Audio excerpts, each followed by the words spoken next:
Okay, welcome to Chapter 3, Solving Equations. We're going to go through the introduction here and look at a couple of examples in this first video. Let's get into it. Chapter 3, Solving Equations. One of the great powers of symbolic algebra is to be able to solve equations exactly. We need to be able to figure out those answers quickly, accurately, and then be able to check them. The good news is that most types of equations, linear equations, power equations, exponential equations, all sorts of different equations can be solved exactly. What more could you want?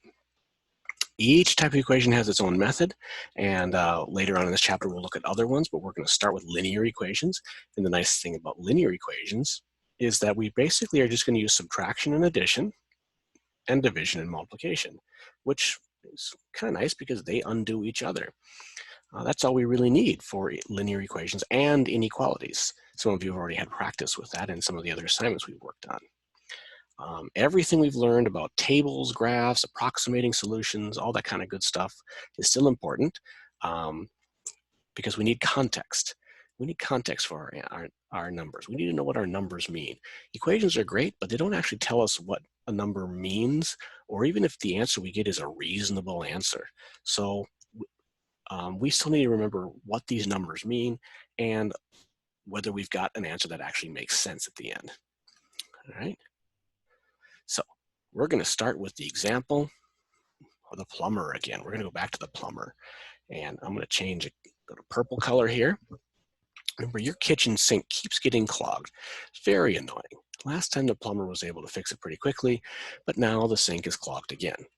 This time when the plumber comes and unclogs the sink, he suggests redoing the tap and a few other things that were causing the problem. You are really tired of it clogging up and just say, go ahead.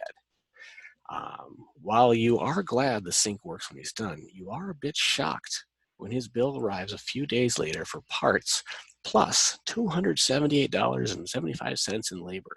And you go, wait a minute, does that seem right? Did he charge me the right way? Well, let's take a look at this. Before you give him a call, let's think about what his charge was. Now remember, the plumber charges $100 just for showing up at the house. Then he charges $75 per hour for using the service, or for his service. Using our variables, T and P, T is the time the plumber takes in hours. That is our independent amount. That's the number that Norm often will choose. And P is the plumber's total charge, which is our dependent amount. That is often the number we want to know. However, in this situation, we're actually looking back, the reverse of that. We know the total charge, and we're trying to figure out exactly how many hours it was. If you remember back into the equation, we can start our equation like this. The dependent amount, the plumber's charge, is equal to where we start, the $100, plus our rate of change, which is the hourly rate, multiplied by the independent amount, the time. So let's figure out how many hours of work would add up to that bill of $278.75. So now we can take a look at the table. And we had this table back in the earlier lesson too, where we listed out for 0 hours, half hour, 1 hour, 2 hours, 3 hours. And we can see that since 278 is between 250 and 325, the time must be somewhere between 2 hours and 3 hours. And you know this, like if you think back, yeah, he was there for about 2 hours or so. So this seems to make sense, but still a lot of money. But mathematically, it does make sense. So let's see, 2.5. Let's see if we look at 2.5 hours. If he was there for 2.5 hours, let's go to our equation and we'll put in 2.5 hours. Let's just say that's our time t. 2.5 hours, we get $287.50. Well, that's a little more than what he charged us. So, so that's a little bit high. So 2.5 hours is a little high if we start building a table out here. So now we're going to compare to our 278.75. Okay, so 2.5 is too much. Let's try 2.3 hours. Okay, that's a little bit low, 272.50. How about 2.4 hours? Now we're on the high side again. I need to get 278.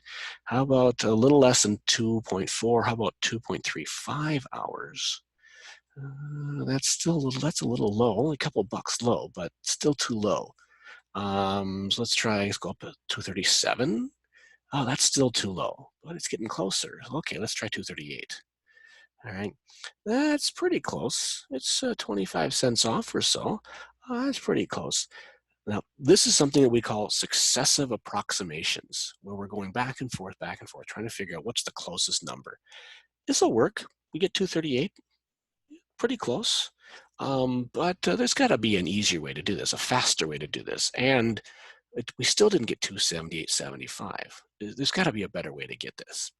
So let's take a look at the next page. Okay.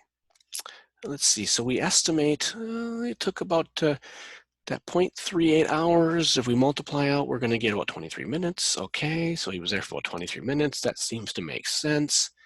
But there's got to be a faster way to do this. Okay. So down here, let's take a look here. So we could have figured this out a lot more quickly. Now remember, the labor cost $100. Our labor cost was $278.75, and the first $100, there we go, was the trip charge. So we can take that away, and we say, okay, just the work that he did cost $178.75. We subtract that 100. Okay, that's his hourly charges for how long he was there. We can take that $178.75, since he charged $75 per hour, we can just simply divide by 75, and we get a lot, kind of a messy decimal, but we can round that off. We can round that off to 2.388. So we're getting closer. There we go. We got the answer, even more accurate than before. And if we convert, it still comes out to 2 hours and 23 minutes like before. Okay, work the same way, but a lot faster. Right? This is something we call symbolically solving an equation.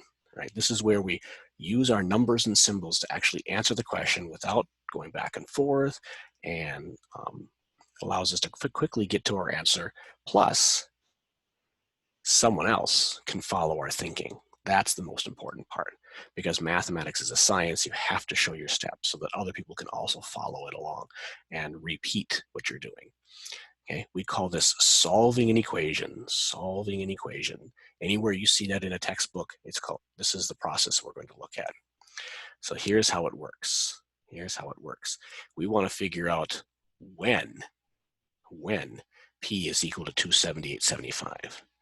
And we know our equation. We start with our equation. We're trying to figure out when that is. We're trying to solve for the independent this time, not, okay? We need to know when. When is that time going to give us, that T, give us 278.75? Let's go back to our steps. And this is how we write it down. The first thing we did was subtract that $100. And we show that here, subtracting that $100, right? And I'll write it out here. This is the way that I like to do it. I'll write my equation down like this, equals the other side of my equal sign, right? I always like to draw a line down the middle as well to help separate left and right signs. I don't know about you, but I'm kind of messy with my handwriting, so I like to keep things a little more organized. And now I'm going to take away that 100, okay? Which leaves me with just 75 times T on this side. But I can't leave it like that. I got to take 100 away from both sides. I'll throw my extra zeros on there. That's okay. And this is going to be equal to the 178.75. All right. Because I did it to both sides, it's not going to change my answer. Okay, the 100s are gone from that side, and I get this. Let's keep moving with it. Let's figure out the next step we did. Go back to the top here. The next thing we did was then divided by the $75 per hour charge.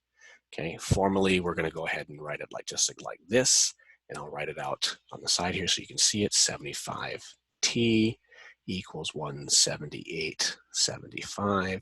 And I like to show division this way because it looks just like a fraction, and fractions mean division.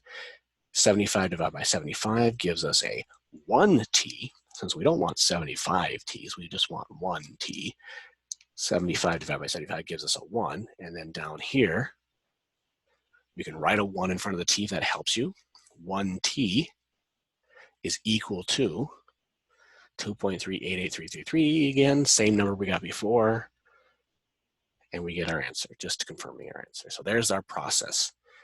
Okay? And I'm going to write it off to the side here. I'm going to show the full steps over here. So we start with 100 plus 75t equals 278.75. Draw my line to separate my left and right sides, subtracting the 100.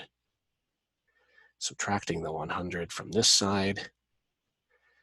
100 minus 100 go to 0, which leaves only 75t, equal to, subtracting 100 on the right side, 178.75. Dividing both sides by the 75 gives me 1t equal to, or approximately equal to, let me do that properly, approximately equal to 2.388, like that. All right, now let's see, was this going to work with another number? Let's say the plumber goes to my neighbor's house and he bills her for $160. All right, how long did he stay there? Well, we're going to try the same way. We're going to go 160. We're going to put that in for P. All right, and then we're going to rewrite our equation this way and follow the exact same steps. Subtracting 100 gives us 75t equals 60. Dividing by 75, we get t is equal to 0.8 hours. And 0.8 hours converts to 48 minutes. So he was there for 48 minutes. Last page here. Let's check. We got to make sure that we got the right answer. So taking that 0.8 of an hour, that 0.8 of an hour, put it back into our equation. Do we get 160? Well, 75 times 0.8 is 60, plus 100 does give us that 160. So we know that we got the right answer there. That is something we can always do with an equation. Go back and check it out. All right. This last paragraph here sums it all up nice and neat. Turns out that when solving an equation, we do the opposite operations, sometimes called the inverse. I'll write that on here. The inverse operations, plus and minus or multiply and divide, in the reverse order, going backwards. And we've talked about this in class as well.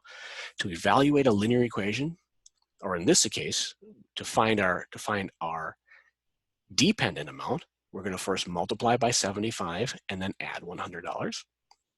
To solve the equation, think about our steps. We first subtracted the $100 and then we divided by 75. And that's how we got to our answer, the missing number t. All right. In the next video, we are going to take a look at some of the examples. And so stay tuned.